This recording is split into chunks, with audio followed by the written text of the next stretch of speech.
आखिर क्यों लेना पड़ा हनुमान जी को पंचमुखी अवतार। यह बात उन दिनों की है जब स्वर्णमयी लंका पर एक ऐसा संकट मंडरा रहा था जिसकी कल्पना करके स्वर्गलोक के सभी देवी देवता भी कांप उठते थे। एक ऐसा राक्षस जिसकी शक्ति रावण से भी अधिक थी, जो पाताल लोक का स्वामी था, जिसका नाम था महारावण। उसने भगवान प्रभु श्री रामचंद्र और लक्ष्मण जी को तंत्र विद्या से बंदी बना रखा था। वह युद्ध में अचेत अवस्था में पड़े हुए थे। उस समय सुसेन वैद्य ने कहा कि यदि सुबह तक इन दोनों को होश नहीं आया या ये लोग चेतन अवस्था में नहीं आए तो बहुत ही विलम्ब हो जाएगा। यह सुनकर वानर सेना में हाहाकार मच गया। सारी तरफ रुदन और विलाप होने लगा। सभी चिंताग्रस्त हो गए। सुग्रीव समेत नल, नील और अंगद भी अपने आप को असहाय और बेबस समझ रहे थे।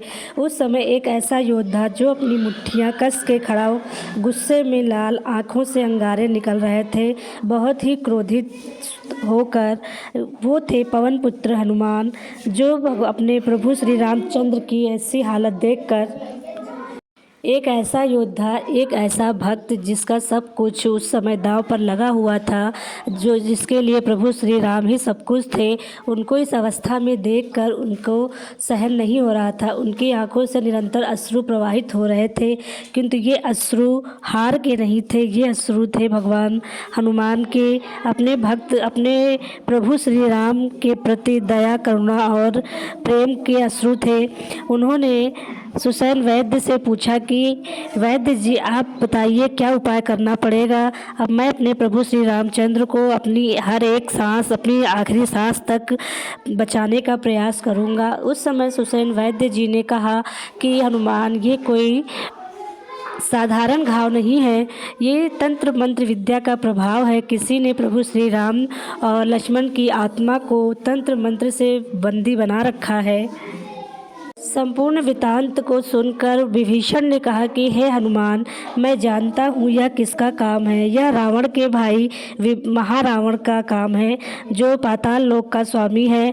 वह अपनी माता चंडी को प्रभु श्री राम की बलि देना चाहता है, और अगर यह बलि चढ़ गई तो हमेशा हमेशा के लिए बहुत ही विलम्ब हो जाएगा। यह सब सुनकर सारे योद्धा, वानर सेना और सभी राम भक्तों के हृदय पे जैसे पहाड़ सा टूट गया हो। एक ऐसी जगह जहाँ से जाकर कभी वापस कोई नहीं लौट सका है। एक ऐसा राक्षस जो महाराक्षस है, जिसे भगवान ब्रह्मा द्वारा वरदान प्राप्त है, अमरता का वरदान प्राप्त है कि उस राक्षस के 5 मुख हैं, और 5 मुख के हिसाब से ही 5 दीपक अलग अलग दिशाओं में जल रहे हैं। जब तक वो एक साथ नहीं बुझाए जाएंगे तब तक इस रावण का वध संभव नहीं है। और एक दीपक पूरब में, दूसरा पश्चिम में, तीसरा उत्तर में और चौथा दक्षिण में, और एक दीपक आकाश की ओर। ये 5 दीपक जब तक एक साथ नहीं बुझेंगे तब तक उस पंचमुखी राक्षस का वध संभव नहीं है। ऐसे राक्षस को मारना असंभव है, एक योद्धा के बस की बात नहीं है। महारावण के विषय में सुनकर हनुमान जी आत्मविश्वास की मुस्कान के साथ मुस्काए और बोले, विभीषण, मैं पवन पुत्र हूँ, मैं पवन देव मेरे पिता हैं, मैं कोई न कोई रास्ता अवश्य निकाल लूँगा। आप सिर्फ पाताल लोक जाने का मार्ग बताइए। तब विभीषण कहते हैं कि हे हनुमान, लंका के दक्षिण दिशा में एक गुफा है जिसका रास्ता बहुत ही भयानक और सकरा है। वहाँ पर जाने से सभी लोग जाने से वहाँ डरते हैं। आज तक वहाँ कोई नहीं पहुँच पाया है। इस पर हनुमान जी कहते हैं कि चिंता मत करो, आप सिर्फ हमें रास्ता बताइए, मुझे मार्ग सुझाइए। मैं अपने प्रभु श्री रामचंद्र के लिए कुछ भी करने को तैयार हूँ। मैं किसी न किसी तरह सूर्योदय से पूर्व अपने प्रभु श्री राम की चेतना लेकर ही वापस आऊँगा। हनुमान जी, श्री पवन पुत्र हनुमान जी पाताल लोक पहुंचकर उन्होंने देखा कि यहाँ पर सब कुछ उल्टा ही हो रहा है। नदियाँ उल्टी बह रही हैं, पेड़ उल्टे लटके हुए हैं। सूरज के नाम पर एक काले रंग का गोल सा गेंद जैसा गोल आकार का आकाश में है। भवन एकदम काले पत्थरों से निर्मित है। आग की लपटें धधक रही हैं। किसी भी तरह असुरों का संहार करते हुए वह जो है महल में पहुंचते हैं। महल में पहुंचकर उन्होंने देखा कि एक विशाल राक्षस वहां पर खड़ा है। उसने हनुमान जी को देखकर उनका उपहास किया और बोला कि हे तुच्छ बंदर, तुम्ही ने मेरे भाई रावण के नाक में दम करके रखा है। अच्छा किया कि तू पाताल लोक आ गया। अब बताओ तुम्हारे साथ कैसा व्यवहार किया जाए, कैसा सलूक किया जाए। यहाँ आकर तुमने अच्छा किया, किंतु जिस भी मनसा से यहाँ आए हो उसको अपने मन में ही लेकर अभी के अभी तुरंत वापस लौट जाओ, वरना तुम्हारा परिणाम अच्छा नहीं होगा। यह सुनकर हनुमान जी बोले कि हे महारावण, मैं अपने प्रभु श्री रामचंद्र और लक्ष्मण की चेतना वापस लेने आया हूँ। मना करने पर दोनों में भयंकर युद्ध हुआ। युद्ध कई घंटों तक चला। हनुमान जी की भयंकर गर्जना से पूरा पाताल लोक काँप गया, किंतु महारावण वो अमर था। हनुमान जी कितने भी प्रयास करते, कितना भी जो है अपना साहस दिखाते, उस पर वार करते, पर महारावण को कुछ नहीं होता था। हनुमान जी समझ गए कि ज़रूर यह सब उस वरदान का फल है कि मेरे इतने प्रयास करने के बाद भी मैं इसका बाल भी बांका नहीं कर पा रहा हूँ। वह तुरंत समझ गए कि अब कुछ और ही युक्ति लगानी होगी। वह सोचने लगे कि जब तक 5 दिशाओं में व्याप्त वह 5 दीपक नहीं बुताए जाएंगे, तब तक मैं इस महारावण का कुछ नहीं कर पाऊँगा। वह सोचने लगे।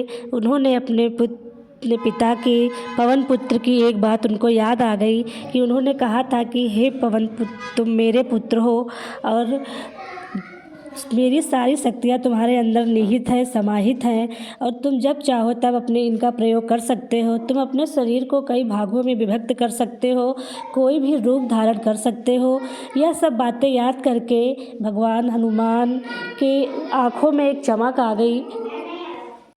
अपनी शक्तियों का स्मरण करते हुए जैसे ही हनुमान जी ने अपनी आंखें बंद की, अपने पिता पवन देव का स्मरण किया, वैसे ही भगवान हनुमान के शरीर में एक दिव्य अलौकिक शक्ति प्रकट हुई।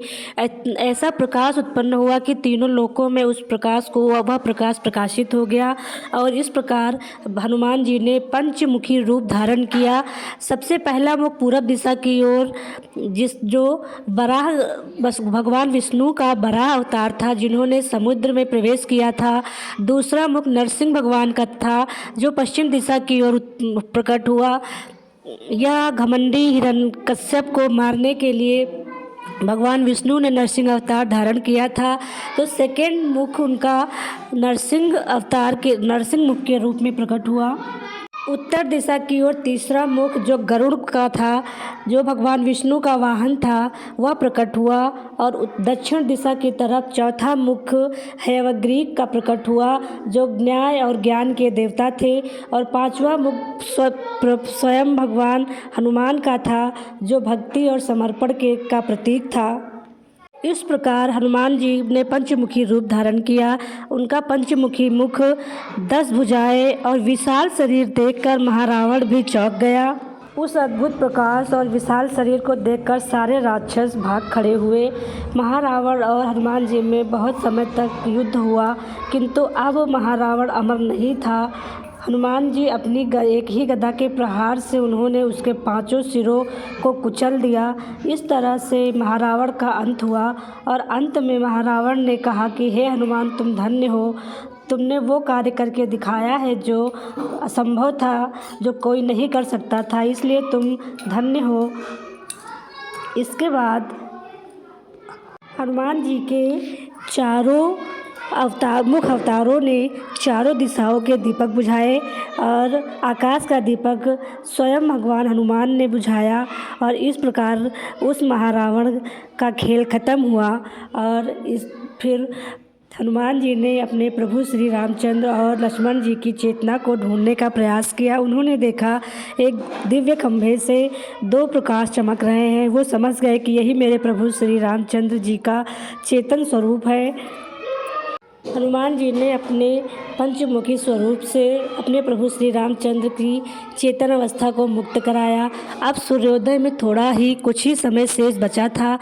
हनुमान जी पवन वेग की रफ्तार से उन्होंने अपनी यात्रा वापस जो है शुरू की। वह इतनी तेज़ उड़े कि हवा भी पीछे रह गई और आकर अपने प्रभु श्री रामचंद्र के शरीर में उस पुंज को स्थापित कर दिया। और अब चमत्कार हुआ, प्रभु श्री रामचंद्र और लक्ष्मण जी की आंखें खुली। पूरी वानर सेना में खुशी की लहर दौड़ गई। सभी लोग जय श्री राम, जय हनुमान, जय श्री राम, जय हनुमान का नारा लगाने लगे। पूरा युद्ध क्षेत्र श्री रामचंद्र और हनुमान जी के जयकारे से गूंज उठा। भगवान श्री राम ने भी हनुमान जी के पंचमुखी स्वरूप को देखा और मुस्कुराते हुए बोले, हनुमान, आज फिर तुमने मुझे ऋणी कर दिया।